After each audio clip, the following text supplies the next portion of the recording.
Doing this work at Colorful Butterflies, it has been truly amazing to work with kids and seeing kids use their creative talents and bringing it to real life. At Colorful Butterflies Foundation, we've been doing this work for the last 5 years. We started in 2019, but in 2020, Star is Born was rebirthed under Colorful Butterflies Foundation. What are the needs of Colorful Butterflies Foundation? Describe some barriers and challenges we faced over the years.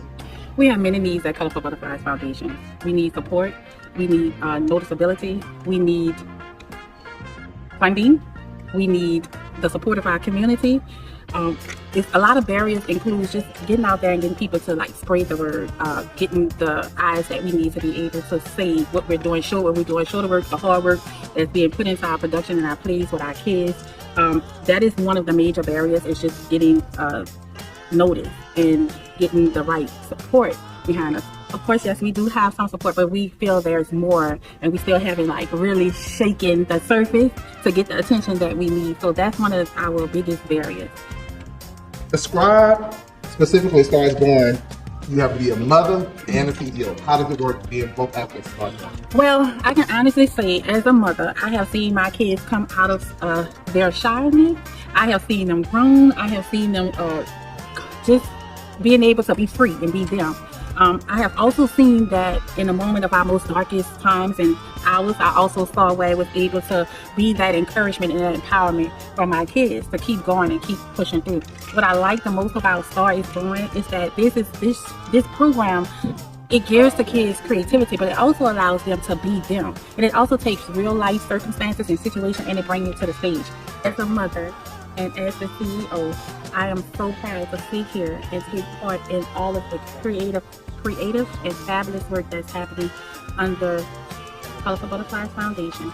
But most importantly, I have to say, I would be robust if I didn't say the team that we have here and the team that we're creating here.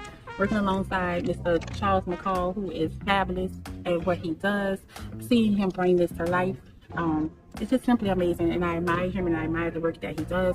So I really just want to see this program continue to flourish and grow, and one day we have our own school of performing arts. Action. And I cannot let this interview go without saying thank you to our Star ambassadors, because without them, there is no us. They are the ones that drive these voices, which is why we need people to really support us, because these kids pour in, they give it their all, and we just need support of the community. And I have to say thank you to their parents as well for allowing them to be a part. We cannot do this without you. How has this camp and teachings of Mr. McCall contributed to who you are now and who you are going to be professionally? When I first met Mr. McCall at Ben Franklin, we wasn't doing any type of performances, we wasn't doing any type of monologues, nothing.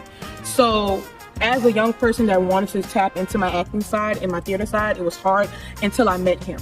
So when I met Mr. McCall, he opened me up as an actor, as an actress. I became very much comfortable in myself, comfortable in my style of acting, and comfortable with who I am as an actress. And moving forward to the future, I know for a fact all the things that I learned from Mr. McCall, everything to him yelling at me to do it right the first time, to him saying that you got this, all of that is going to contribute to my future, knowing that I had someone like him to teach me in the first place. I can personally say he was my very first teacher, my very first acting teacher that saw something in me that nobody else did. And he made me who I am now because, like I said, I didn't have the confidence as an actor. I mean, coming from a young age, I always been different from everybody else. I had my courage, I had my loud voice, and I didn't know what to do with it. He nurtured into me that I can embrace. He nurtured into me that I can embrace my craziness. I can embrace my loudness into my acting, and it's who I'm going to be in the future. I'm not going to be no shy, laid back, oh girl, I don't know nothing. That ain't going to be me.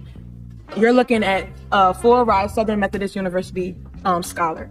That's where I'll be attending this fall. And from Mr. McCall's help, that is why I got that scholarship. I wouldn't be, like I said, I wouldn't be who I am right now without him. And I just give him the very much applause. Explain your vision for Star is Born. Star is Born is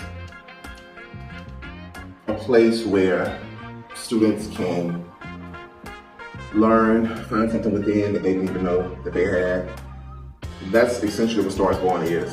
Because everyone is born a star with the ability to be a star, to shine bright. But not everyone knows how and have the tools to shine bright. So this is a place where kids come and they learn how to express themselves They learn who they are individuals. They learn coping mechanisms to deal, with everyday obstacles that come. So Stars Born is a place where students just thrive, and they not only apply what they learn in Stars Born as far as performance, but they apply that to everyday life. They apply that in the classroom. They apply that to, like I said, everyday life. Those skills that they learn here, and those characteristics and those traits and those values and those morals that I lay the foundation for. That's what Stars Born is. Discuss the experience of community programming over the years. Community programming and this nonprofit work we do is not for the faint of heart. You have to have a love for this. You have to really have a passion for it, because it's not easy, but it's definitely rewarding. So the visions that I have for my babies, for my students, I'm not able to do because I don't financially have the resources. I don't have the visibility that I want. A lot of times, like last year, we weren't able to do the summer camp because we didn't have the funding. We only were able to do a 3-day intensive and a party at the end of that.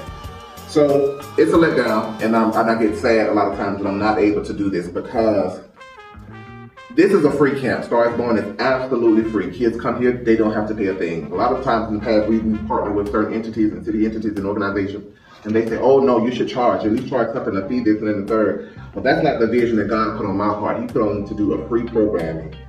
But I'm a churchgoer, and I believe what God has ordained that He will maintain. And in due time, and if we just stay steadfast, and the goal is for us to be consistent, I believe in due time we shall reap a harvest and reap a benefit. So even though I get discouraged sometimes because I want to do more, and I say, what else do I have to do? Like, how much more perfect program do I have to do to be seen, to be noticed? But the key is to stay steadfast and to always be consistent. I never want anybody to say, well, what y'all doing when y'all didn't have any resources?